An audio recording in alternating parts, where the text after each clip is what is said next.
Forget all that high headroom clean nonsense. Let's boost a dirty amp.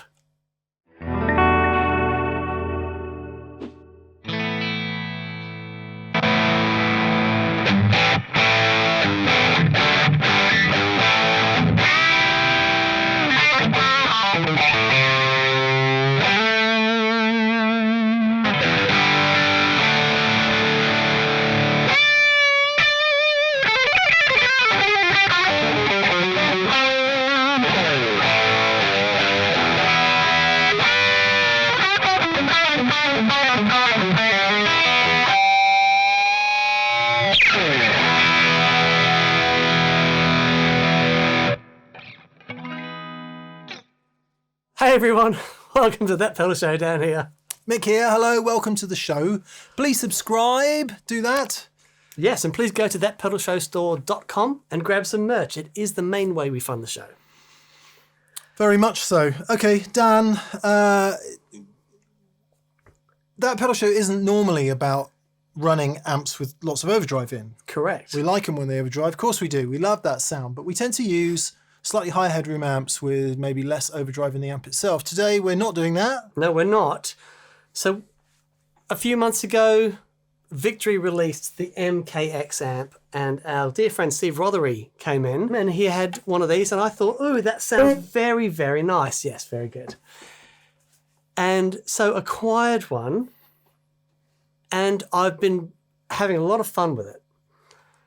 Now, one thing that's really interesting when you're using the different clean, dirty, and high gain channels of the amplifier, they sound great, but what we are normally used to is that you get all the colors of the rainbow when it comes to gain tones because we're using overdrive pedals into the front of cleanish amps that are still working, but they have headroom. Well, in this scenario, when the amp is giving you all the, hey, what do boosts and overdrive pedals, what do they do? How do we use them into an amplifier that's already got a bit of gain going on? Yeah, what we're not going to be getting into today is how do you make an already overdriving amplifier louder. We've covered that in other shows. This is really about what happens when you stick your overdrives and boosts in the front of the amp, what's appropriate, what works for different gain levels. That is a lovely hat you're wearing, Dan. Do you like this? I do. Where could someone get one of Chapeau, those? good sir. At at thatpedalshowstore.com. Chapeau, good sir. It's very nice. Lovely bit of embroidery. It is actually really, really They're lovely. nice hats. It's cord. I saw David Barlow, our old friend David Barlow. Oh, did you? At the Joey Landreth, the Brothers Landreth gig at Union Chapel on Saturday night, and he was wearing one. I thought, what a nice hat that is. Is that tangential enough for you? Excellent. Should we hear this amp then? Should we hear it in its clean, crunch and dirty? Yeah, so I've got the 3 channels set up. We should probably explain what's happening with the Marshall as well. We should. So, the way this is set up is we've got the MKX, and that has the 3 channels, the clean channel, the overdrive channel, and the high gain channel. And then the out of the preamp is coming back to the board, into the collider, and then out left and right of the collider to the power amp returns of the MKX, and then the power amp return of the Marshall. So there's nothing going on in the preamp of the Marshall. It's only the power amp. Yeah. So we're using one preamp for the 3 channels, and then the 2 power amps, just because we can, and it sounds massive. And we like it. There'll be a diagram on screen that explains all of that, but the overdrives are hitting the front of the Victory. The Victory is then using its preamp to power all of the power amps. Mark that, both of them. And the collider is effectively in the effects loop. Yeah. Effectively in the effects loop. Nice. Effectively, it's effectively in the effects loop. Great. Come on then. Well, let's have a listen to this. This is the clean channel. I wonder what the settings are.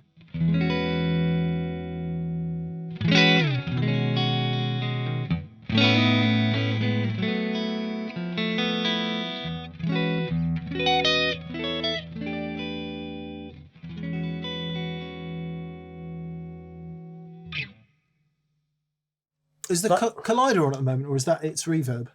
No, the reverb from the collider is Okay. on. Yep. Just Nice. give it a little bit of loveliness. So we can listen to that on and off a sec.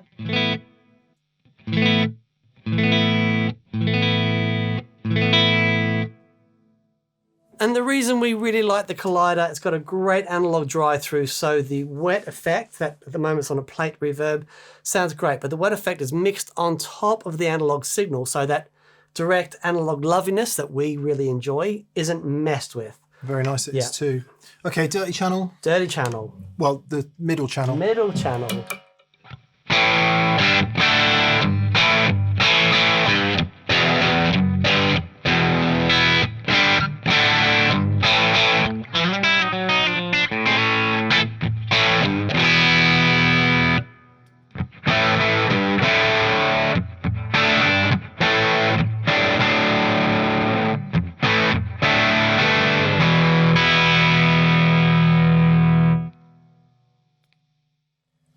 Because mindless open position rock and roll chords is what you want. I love that. Yeah. It just sounds ace. So first thing to say, because the amp's running gain, because we've got a lot going on, there is some background noise. Yeah, and we're loud.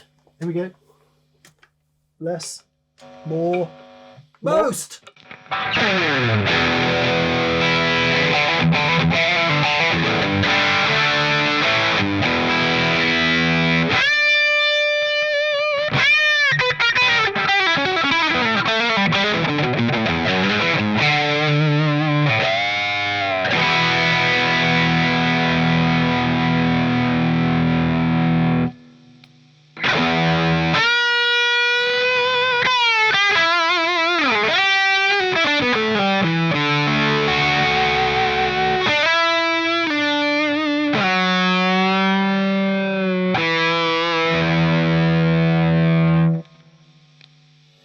Verily forgotten how to play the guitar down. So, I mean, first question, why on earth would you want to boost that high gain thing? Maybe we'll come across that in a minute. See, but personally, I don't think I'd use that channel. Oh, yeah, I would. Yeah. I've got something that I want to demonstrate in that channel. In a minute. All right, so, great. As you were, sir. Yeah, as you were.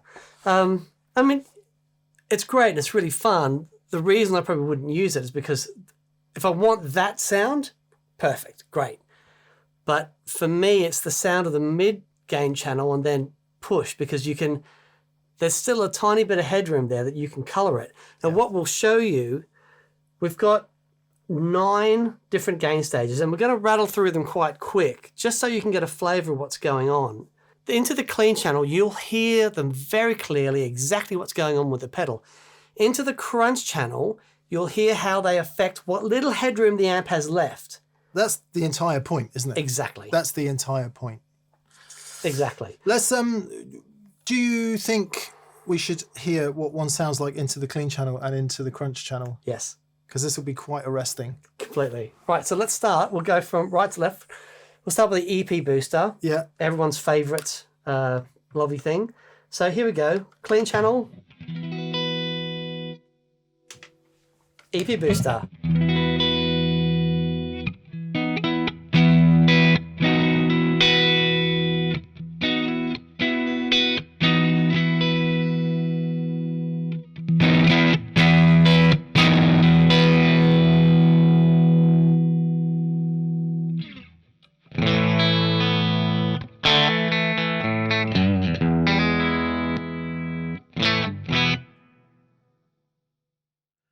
Quite a significant effect. Yep. Now, this particular amp is set with some, I mean, even that clean channel is going into overdrive a little bit when you boost it. Yeah.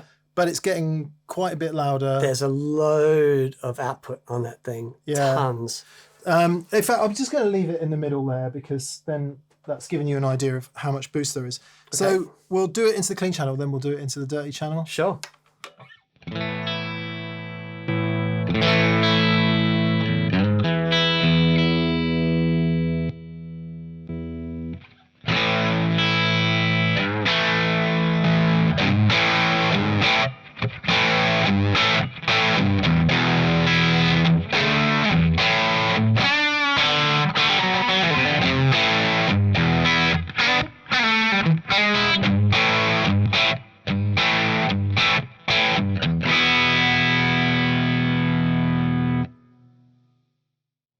So the point is, if you just watch the dB meter for a second, watch how much the EP Boost lifts the volume.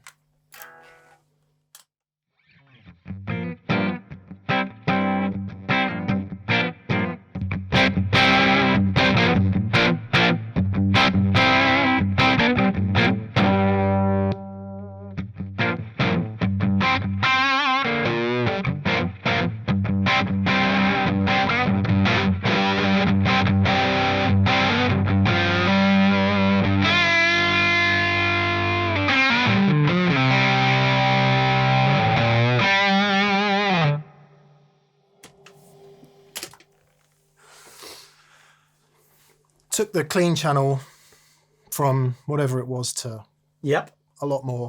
Took the crunch channel from decent to not much more at all. Yeah. Yeah. Because And that's the whole point, right? this is the whole point. Your clean channel, as we discussed, we've got headroom. So when we increase the level going into it, it can take that level and say, yes, I've got some more space here, so let's increase. But the dirty channel is already distorting. It's already reached, the higher the transients, and when we hit hard, those higher levels are already distorting. When we increase those levels, it just distorts more. It doesn't give it much more output. So that's a really good example, because the EP boost is a full frequency boost. Yeah. So if we move on next to the Beano Boost, so this is the AnalogMan recreation of the famous Rangemaster, and it's specifically created to boost into a dirty amplifier, used by guys like Brian May and Tony Iommi, and there's a whole bunch of them famously used the treble booster. The name is a bit of a misnomer. It's more of a high-mid boost, but what it does do is just kills all the bottom end. So Sometimes a mid boost, like 800 hertz. yes, absolutely. But no, let's not go on a tangent about frequencies. But what you heard with the EP boost, as Dan said, was when you hit the front of a loud amp that's distorting and you put a lot of bass in, what happens is the bass really flabs out. The amp's got to work twice as hard to try and reproduce all that low frequency stuff, and everything just turns to mush. So you might have had that experience where you running your amp dirty, you put your pedal in the front and it's just mushy. Treble booster basically solves that problem. Yes. So do you want to hear it in the clean first? Right? Oh yes, why Just, not? it's just awful. All right.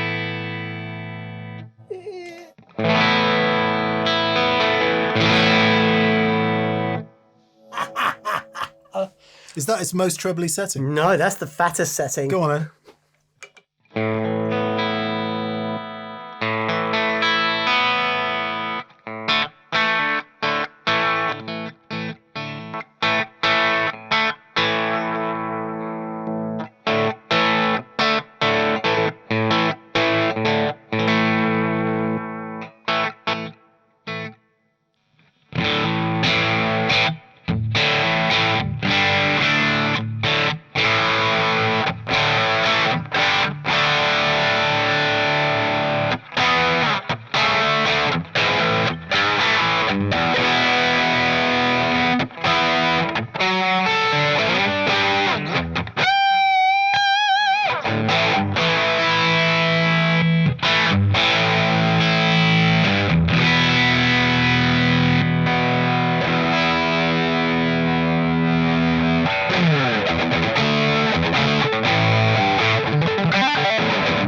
That's the sound. It is the sound, right? It is Because the it sound. carves out so much bottom end out of the amp. Yeah.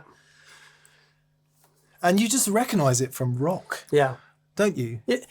What I find fascinating, when you get louder and you crank it more, that middle position, which is the middle position on the Beano Boost, is basically a component value for value recreation of the original arbiter treble booster, right? Dallas Rangemaster.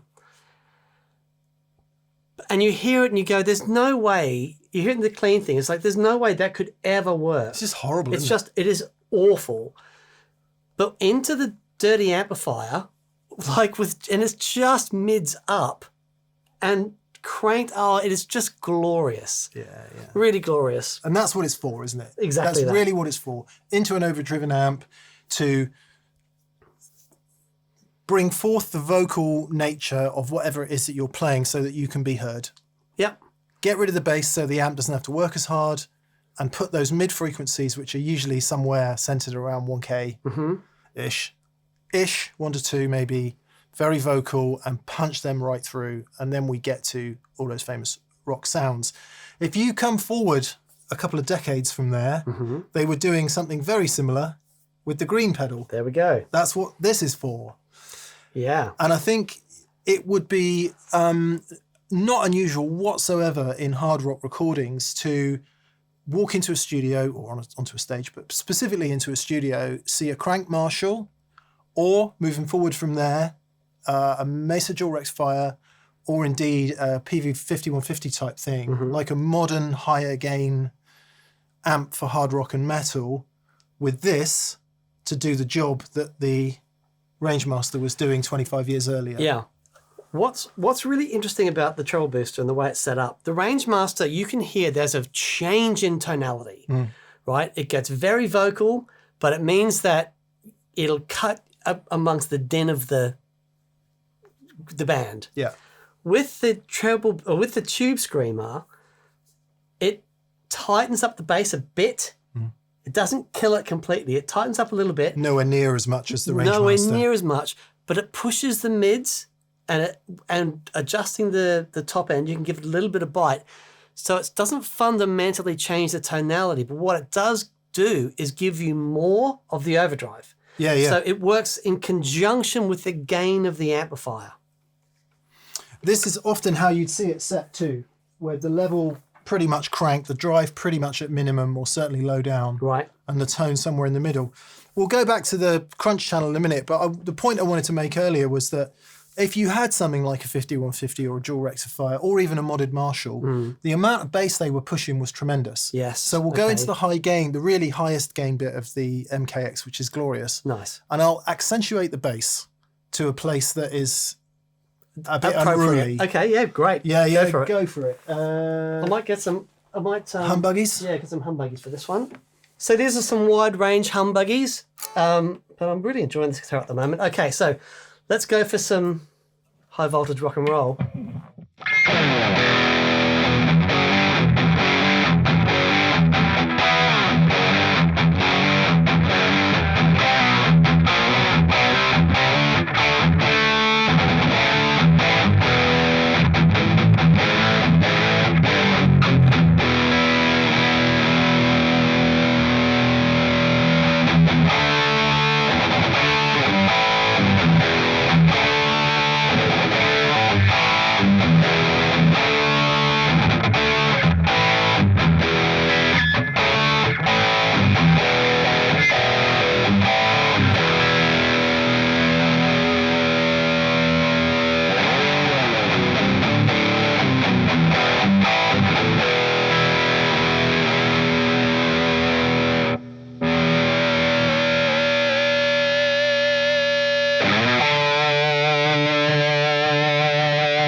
Tremendous. There was a point when we turned it on, I was like, is that on? Yeah. It's because it is a lot more subtle than the troll booster. Isn't that the point? Yeah, exactly. But I think that guitar obviously got a lot more bottom end, and you can hear it just goes, it just tucks it in a bit. Yeah. Without changing everything dramatically. In terms of the EQ curve, it just drops off the bottom end a bit and it punches out at that 700 to 1K, Yeah. which is what you want for audibility. Can we hear that into the medium Yeah. dirt? That'd be fun.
That is fantastic. I very deliberately started off with a slightly longer quarter note tape style delay and then turned it right down so it was super short. So it was doing like the doubling Yeah.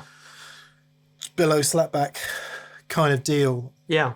So what you hear in the lower gain, the dirty channel, the lower gain, less than the high gain channel, you're hearing more of the overdrive from the pedal, but it boosts the channel in a way that's just, you can hear why. I think it works much nicer on that medium gain than on the high gain, yeah. right? Okay, why have we got the DOD then? Well, every time I say DOD, by the way, I get lambasted in the comments. That's what they wanted it to be called. They wanted it to be called DOD, and everyone called it DOD.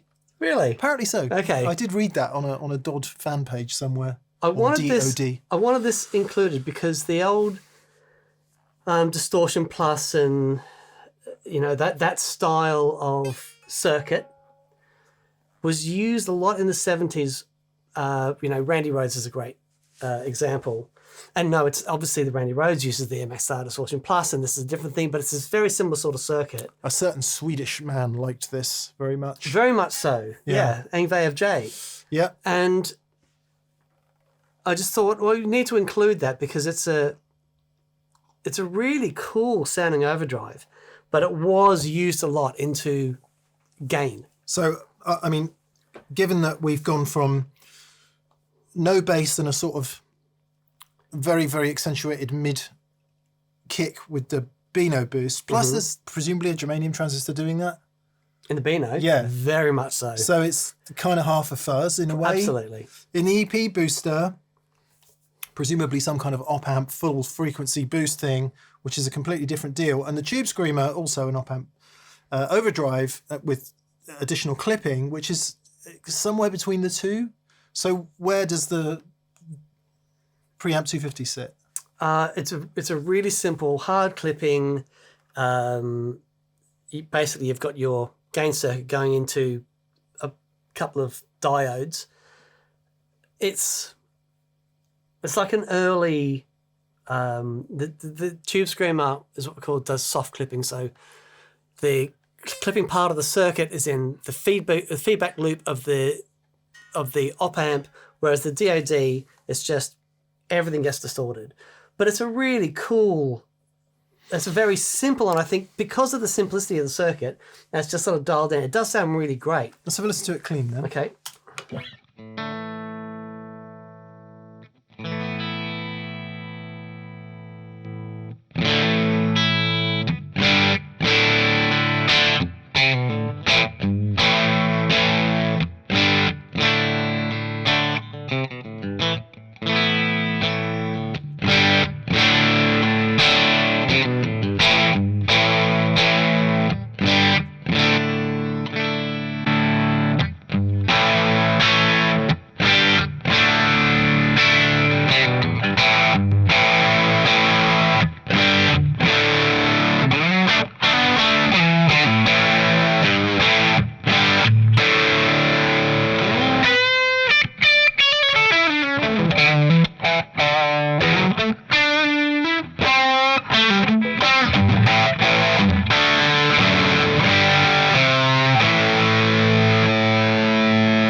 that was giving much more level than I thought it would into that slightly crunchy. Yeah.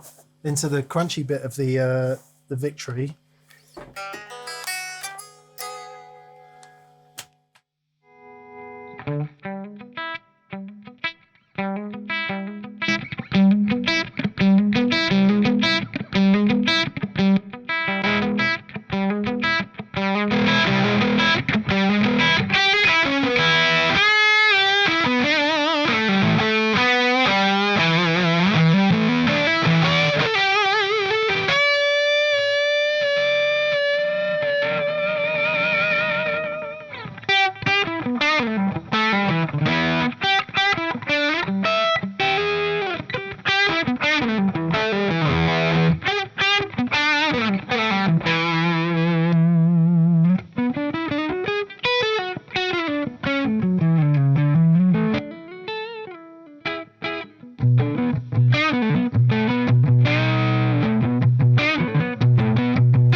Nice. Sorry, just having a bit of a mess about with the guitar's controls there. I know Tube Screamer doesn't clean up very well. No. That does. Not sure about the others. Really does. Yeah. Very nicely. Yeah. And then deliberately going onto the neck pickup and sort of ushering in some of that woolly neck pickup thing. It got a bit big muffy Yeah. in places. It's mad how, because it got kind of fairly clean on the bridge pickup. Yeah. Yeah. So it's a great circuit. You know, the whole impedance stuff on it is very dynamic, very interactive with the pickups, but it still has plenty of bottom end in it. Love so that. yeah, it's a really cool thing. It's, you know, you could have, say, a treble booster and a DOD style thing, and the combination of those two into a dirty amp would give you lots of really cool options. You know, it's the yin to the yang. Get it, huh? Get it.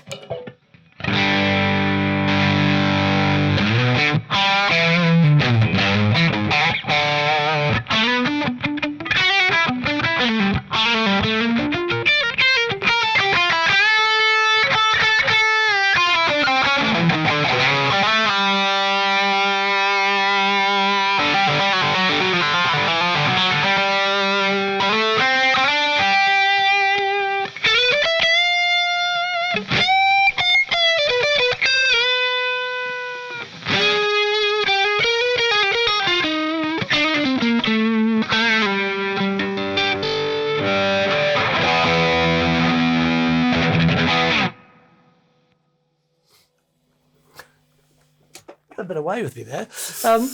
Yeah, no, it's just it's great. It's a groovy thing, worthy of addition, as is the Tumnus. So when I just recently did a board for Lee over at Anderton's, and he had the Tumnus on his board, and I thought, you know, Tumnus is great.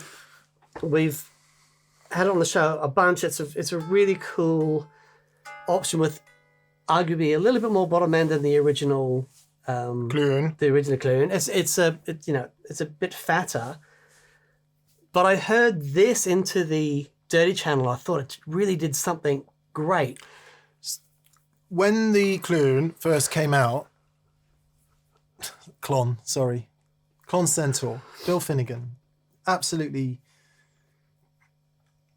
super important overdrive pedal. Can't overstate its importance. Overstate. We can't state its importance enough. It's Clearly extremely important. Extremely clever circuit. People love the Clon. Latterly, it's sort of become known as a clean boost. Josh, Yeah. JHS, loves it as an overdrive. Yes. But so many people were using it as a boost to push a driving amp. Yep. Especially Marshalls. Yes. I think people like Grissom used it for a minute there, or something very similar. and it just did a version of what we've heard so far, right? Yeah, but just a different flavour, and I think it sits really nice. What's great about a clon style overdrive into a Gani amp is the amount of headroom that the clon has, right? That's the way that circuit, our clon style circuit. It's such a dynamic pedal, and if you've got a dirty amp that can pick up on all that stuff, it just works brilliantly.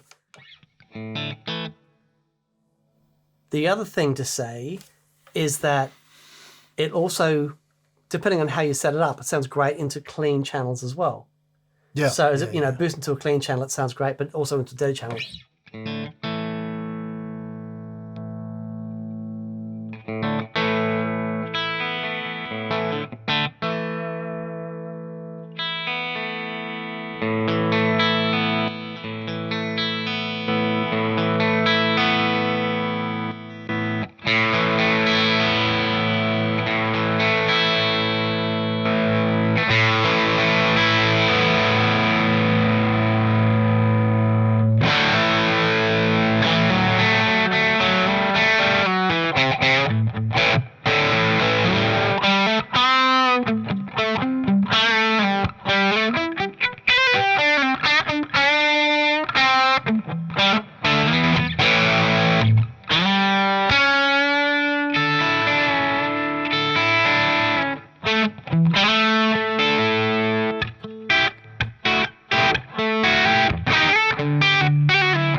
Isn't that great? Yeah, so we did a quick comparison with the DOD, the Ibanez, and the AnalogMan.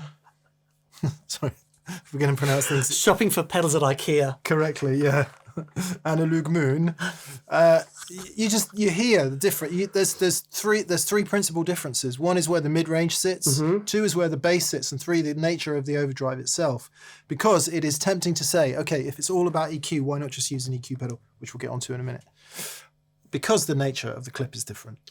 Very much so. I just want to hear that with this because I know I'm going to like it. I'm going to play something I haven't played for ages, Dan.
How good is that? That's for this guitar, that amp, that is my favourite by far, and it kind of explains what I love about Klon so much. Yeah. Because it's just that the mids in that super honky but not honky. Yeah, yeah. Like barking but not cutting. Yeah, there's a clarity to it. But it doesn't kill the ear. What you said about the headroom is absolutely right. Yeah. Because even though And I reckon even though it's shaving off a bit of bass, maybe it's nothing like the tube scraper is doing it. It's doing it. It kind of feels like it's doing it in more like a low mid, sort of in a mud place. Well, it's getting rid of the mud rather than the thud. Yeah. No, I agree. I think I really wanted to include it because when I heard it in Lee's board, it's like it's a really special thing going into gain. Yeah. You know, we think of it as a clean boost, or you know, as Josh uses the overdrive pedal, actually going into a gain stage. It's magic. I dig that a lot. Yeah, great. I wanted to have a look at a compressor. So one thing that I did for a long time was using a compressor as a boost. This, the Ego76 from Wampler, it's their compact 1176 style compressor. Compressors can be really cool. The key thing is the clean blend. Let's just have a listen to it because... Yeah, maybe start with the clean blend off, so we've just got... Just the compressor. The compressor. Here we go. Clean blend off.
Not for me. Yeah.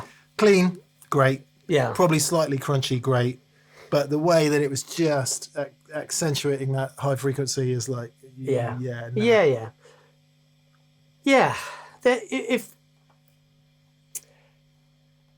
I used to like it with like zero clean blend, just using it as a boost. Yeah. In that situation, it can be cool, but in this situation, it doesn't need more compression. It's already the amp is already doing enough, all the compressing. I think where gain sounds are concerned, in my personal opinion, the place for compression is after the gain.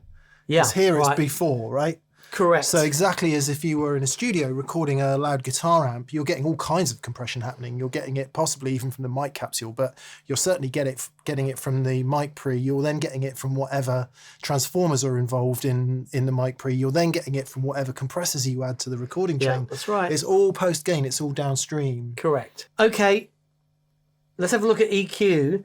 Now, this is you can do so much with just a dirty channel and an EQ pedal. Use it as a booster, use it to shape. If you don't want to use a treble booster, use the EQ as a faux treble booster. Just depending on the frequencies that you cut and push, and just using it as a clean boost. I'll tell you what I'm going to do Yep. is see if I can mimic any of the others. Oh, yeah, great. Okay. What one do you want me to mimic? What two do you want me to try and mimic? I want you to Or mimic. you can do it and I'll play. I don't mind. Whatever. I want you to, you play and I'll try and mimic. I want to try and mimic the treble booster Okay. and I want to try and mimic the Tumnus. Right. You sure you want me to play? Yeah.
Doesn't work.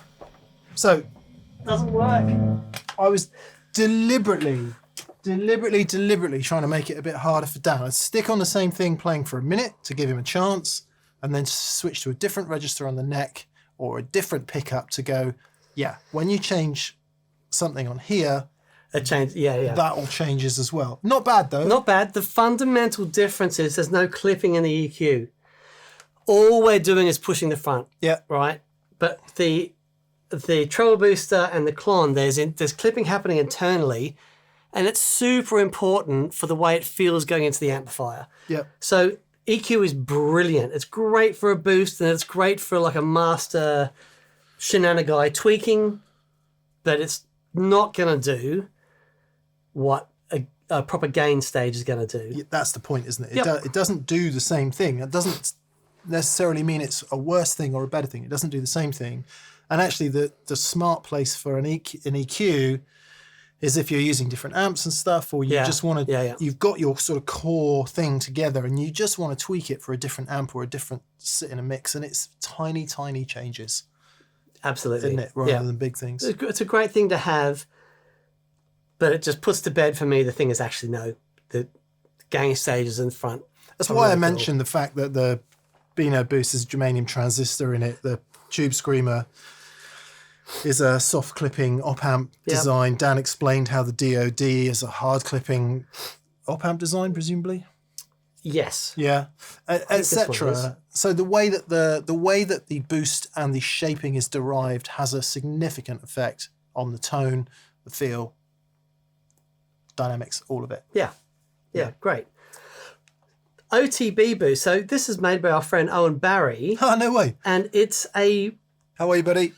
it's basically his version of an old Electro-Harmonix LPB1 boost. Oh, nice. So it's a transistor boost. Just give Owen a honk. Give Owen a honk. Owen is an amazing guitar player. Phenomenal guitar player. Yeah, played for loads of people, including the Chicks and Jackson Brown, like Tal Walker, like he's a monster, and he's a good mate, but he's also he's into this stuff, and he's made this boost for he released this I think 18 months ago or so, and it's done really well. So what he's done, he loves the old LPB1. Our other lovely friend Paul Stacey loves the LPB1. Yeah. And Owen has tracked down a bunch of really cool old transistors and stuff and just sort of tweaked it and made a really nice variation of it. So let's have a listen to it clean and then into the dirty channel.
Really interesting because it's got the bite, to me anyway, it's got the bite of the DOD and also some of the honk of the treble booster, but with tremendous more bottom end, like a huge amount of bottom end. Yeah. So the bottom end is giving you a thump. Yeah, and it's really cool. Like almost like a 412 thump. Yeah. And yeah, it's great. I mean that is to show you that a full range boost, it can work, but you absolutely have to have that sizzle. Yeah. If you don't have the sizzle and all you got is thump, it's too much. That's got sizzle. What happens if you turn the knob up? Oh heavens.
keep you honest, wouldn't it? Yeah. It's pretty strong. Yeah. I can totally see why, knowing what Paul Stacey, knowing what he loves about a couple of really breathing amps and the kind of real nature of a rock and roll guitar sound. Yeah. And I can see why he loves the original LPB one if it's much like that. Because, I mean, I remember it being full frequency, and I can remember the first time I ever tried one, it kind of hurting in the treble frequencies. Sure. Because I didn't understand that the amp had to be right. Yeah. overdriving. For me, it's here. It's lifted a bit. Yeah. And, I liked it at 2 o'clock. I liked it there. Oh, yeah? Yeah. Awesome. All right, and finally, let's have a quick look at the superconductor. This is from our friends at Crazy Tube Circuits in Athens. It's a mixture of all the boosts that we have on the board. Yeah, I think if you don't know what boost to buy, that's the one to get.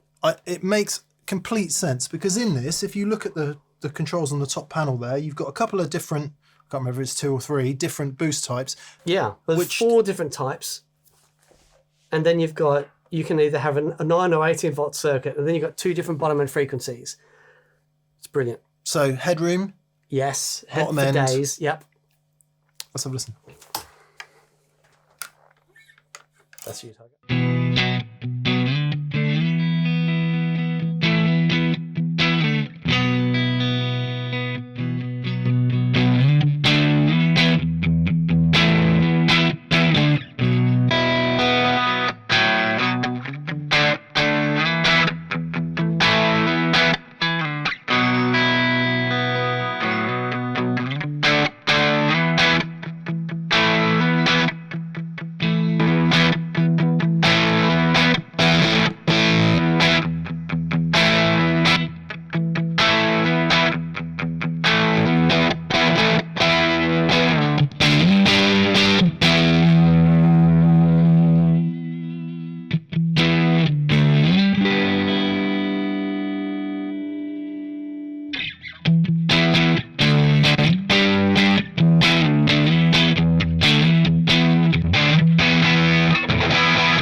We can kind of put the bass where we want it.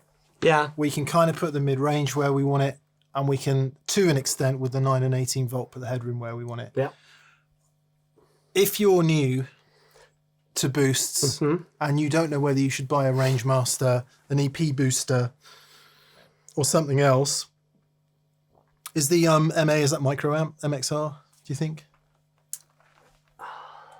Anyway, the white one, the MXR micro amp. Micro amp, yeah, that'd be it. Super famous thing that people used to use for this purpose as well. I think that'd be a really good place to start. It's great. It's really great. Yeah. With this rig, with this amp and that dirty channel, you can have 2 on here. What are you having? Tumnus. Tumnus, I agree. From an overdrive point of view. I agree completely. And then it's tough, man, because I like them all for different reasons. I would not have the Tube Screamer. That's my least favourite of all of them. Okay. Because I think the Tumnus is doing a better job of what I want agree Tube completely. Screamer to do. Yep. Swiss Army Knife Superconductor, absolutely. Yeah. But let's discount that for a minute. Probably the DOD, man, because I'm more of an overdrive person than I am a aggressively boosted Marshall type person. Yep. So they would be mine, the DOD and the Tumnus, surprisingly enough, given that we're talking about boosts to overdrive pedals. What about you? It's tricky. I would have the Tumnus as well because I love what it's doing. There's something about the OTB for me. It's really cool. It's really cool, but in the gain channel, when it's boosted just a little bit, it just adds a bit of fatness and a bit of sizzle. Yeah. And I think for a rhythm sound, that's really cool. But gee, it's hard for me to get past the Beano. Yeah, I know you love it. You love the treble booster. I love that sound. Yeah. Especially this particular version of the AnalogMan Beano Boost does have that 3-position. So if it is too like in the middle, you can boost the bottom end. So why that's brilliant. If you're not loud like we are, in the middle position when you're loud, every day it's just clarity. But if you're quiet and you need a bit more bottom end in so it's got that. You've got to have it, haven't you? And then all round everyday boost for everything. EP booster every day of the week, isn't it? That's the sort of thing. Because you've got those 2 little toggles on the inside where you can shape it a little bit. Yeah. But no confusion. Yeah. Hope that was interesting.